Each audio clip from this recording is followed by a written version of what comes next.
Hey guys, welcome back. So that इस video में मैं आपको बताऊंगा लड़कियों की 3 सबसे बड़ी कमजोरियों के बारे में। अगर आप इनको समझ लेते हो तो यकीन मानो आप ये समझ पाओगे कि एक्चुअल में लड़की है क्या। अगर आप लड़कियों को समझना चाहते हो तो ये वीडियो आपकी बहुत हेल्प करने वाला है। कुछ ऐसे बेटर पॉइंट आपको बताऊंगा जो हो सकता है किसी को ऑफेंड करे। लड़के भी हो सकते हैं और लड़कियां तो बट ऑब्वियस है, हो सकती हैं। लेकिन आप मेरी सलाह मानो, वीडियो को एंड तक देखना, मेरे सारे एक्सप्लेनेशन को सुनना, उसके बाद बताना मैं कितना सही हूँ। ठीक है, हो सकता है आपके ओपिनियन में मैं गलत हूँ, बट जिसका एक्सपीरियंस रहा होगा वो मुझे बताएगा कि मैं करेक्ट हूँ या गलत। ठीक है, तो आगे बढ़ते हैं और आपको हम बताते हैं फर्स्ट वीकनेस के बारे में। लड़कियों की जो पहली कमज़ोरी होती है वो है इमोशनलनेस की। लड़कियां बहुत जल्दी इमोशनल हो जाती हैं। आपको लगता होगा कि लड़कियां इमोशनल नहीं होती हैं, बट यकीन मानो लड़कियां बहुत जल्दी इमोशनल हो जाती हैं। जैसे कि किसी का रिलेशनशिप बहुत अच्छा चल रहा है और उन्हें इमोशनल ब्लैकमेल करके फैमिली जो है उनकी मैरिज कहीं और तक करा देती है। ठीक है, तो लड़कियां बहुत जल्दी इमोशनल ब्लैकमेल होती हैं। फैमिली के स्तर पर, हर स्तर पर होती हैं। जब वो किसी के साथ रिलेशनशिप को निभा रही होती हैं तो वहाँ उनका पार्टनर, ठीक है, उन्हें इमोशनल ब्लैकमेल करके उनसे ऐसी चीज़ें कराता है जो वो नहीं करना चाहती, जिसके बारे में वो सोचती हैं कि ये हमारी वैल्यू के ख़िलाफ़ है, फिर भी उन्हें करना पड़ता है। इमोशनल ब्लैकमेल करके उनसे बहुत सारी चीज़ें करा ली जाती हैं। नतीजा ये होता है कि उनका खुद का एक जो ओपिनियन है वो ख़त्म हो जाता है, खुद की इच्छा शक्ति को ताक पर रखना पड़ता है। तो लड़कियों को मेरी सलाह ये रहेगी कि इमोशनल इंटेलिजेंस को डेवलप करो, ताकि आपको ये समझ आए कि कोई आपको इमोशनली ब्लैकमेल कर रहा है, मैनिपुलेट कर रहा है, ये समझ में आ सके आपको।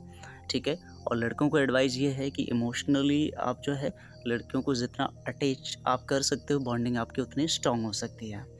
ये है पहली वीकनेस। सेकंड वीकनेस है इंटेलिजेंस। अब देखो, ये बड़ा इंटरेस्टिंग फैक्ट है, बहुत इंटरेस्टिंग जानकारी है। यहाँ पर जो है आपको ये समझना होगा कि लड़की को जब भी शक्ल और अक्ल में से चुनाव करने के लिए बोला जाएगा तो लड़की ऑलवेज प्रेफर करेगी अक्ल को। अब यहाँ पर आपको लगेगा कि नहीं, मैंने देखा है कि लड़कियाँ शक्ल को ज़्यादा प्रेफर करती हैं। बिल्कुल, ऐसा आपने देखा है और आप गलत नहीं हैं। लेकिन जब लाइफ लॉन्ग की बात होगी और बाकायदा जब लड़कियाँ सोचती हैं तो वो शक्ल से कॉम्प्रोमाइज़ करने के लिए रेडी होती हैं, बट अक्ल से नहीं। यानी कि जब भी वो लाइफ पार्टनर को चुनने जाएंगी तो वो एक पैरामीटर रखती हैं कि उनका हस्बैंड या उनका पार्टनर इंटेलिजेंट होना चाहिए, होशियार होना चाहिए, सेंस ऑफ ह्यूमर अच्छा होना चाहिए, वेल एंड गुड नॉलेज होनी चाहिए, ताकि फ्यूचर स्कोप एंड प्रॉब्लम से निपटने का एक बेहतर प्लेटफॉर्म भी मिल सके।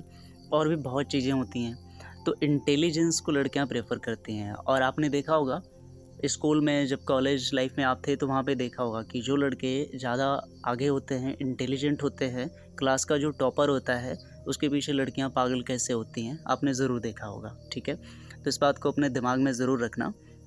और कमाल की बात है कि इंटेलिजेंस को डेवलप करने के लिए कोई भी बाध्यता नहीं है, इसको आप कर सकते हैं। पर जैसी आपकी शक्ल है वो तो एक फ़िक्स है, उसमें ज़्यादा कुछ नहीं कर सकते।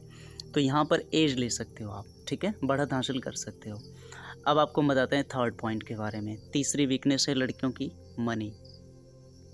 अब देखो, इस पे लड़कियां पक्का ऑफेंड होंगी, कई सारी लड़कियां ऑफेंड होंगी, बट रुको, मेरी बात सुनो, एक्सप्लेनेशन सुनो, उसके बाद बताना।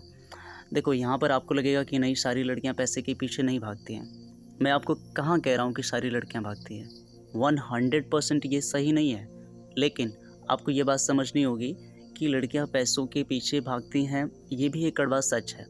ठीक है, मैंने बहुत सारे रिश्ते देखे हैं जहाँ पर रिलेशनशिप चलाया जा रहा था, बट कोई मैरिज का प्रपोजल आया, प्रपोजल बहुत शानदार था, है ना, वहाँ पे बहुत सारे पैसे आपको उस प्रपोजल के साथ में मिले तो लड़कियाँ उसके साथ चली जाती हैं, मैरिज के लिए हामी भी भर देती हैं। तो इन शॉर्ट मैं आपको ये बता रहा हूँ कि पैसे बहुत ज़रूरी हैं और अल्टीमेटली आपके सारे ड्रीम्स जो हैं पैसे के माध्यम से ही पूरे होने वाले हैं। तो लड़कियाँ इसको बहुत ज़्यादा प्रोमिनेंट तरीके से देखती हैं। आपने कभी ये सुना है कि आएगा कोई मेरे सपनों का भिखारी? कभी सुना है किसी लड़की ने ऐसा कहा हो? नहीं, आप ऑलवेज सुनोगे कि आएगा कोई उसके सपनों का राजकुमार। ठीक है ना, तो ये एक साइकोलॉजिकल मैटर करता है और इसमें लड़कियों की कोई गलती नहीं है। ये गलतफहमी मत पालना, ये सोसाइटी और फैमिली ने बिल्ड किया है, क्योंकि बचपन से ही उन्हें जो है महिलाओं को जो है पुरुषों पे डिपेंड बनाया गया है। तो जब वो डिपेंडेंट किसी पे फ़ील करेंगी तो ज़ाहिर-सी बात है वो एक पैरामीटर रखेंगी कि उनका पार्टनर, उनका हस्बैंड, उनका बॉयफ्रेंड ज़्यादा रिच हो। तो इसमें कोई गलत भी नहीं है।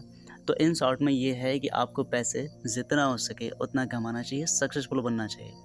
लेकिन इसके साथ में एक बोनस एडवाइस है कि जो लड़की सिर्फ पैसे के पीछे भागे उसे छोड़ दो, ठीक है? ये है 3 कमज़ोरियाँ, ओके? एंड में अगर आप मुझसे कॉल पर बात करना चाहते हो तो कॉल मी 4 ऐप के थ्रू आप मुझे कॉल कर सकते हो। इसका लिंक आपको नीचे डिस्क्रिप्शन में मिल जाएगा, जाके उसे इंस्टॉल कर लेना। उस पे ये पूरा सर्च कर दीजिएगा lovintercity@CM4, जिसके थ्रू आप मुझे डायरेक्टली कॉल कर सकते हैं और किसी भी प्रॉब्लम का सॉल्यूशन पा सकते हैं। तो आज के इस वीडियो में बस इतना ही। Goodbye and take care.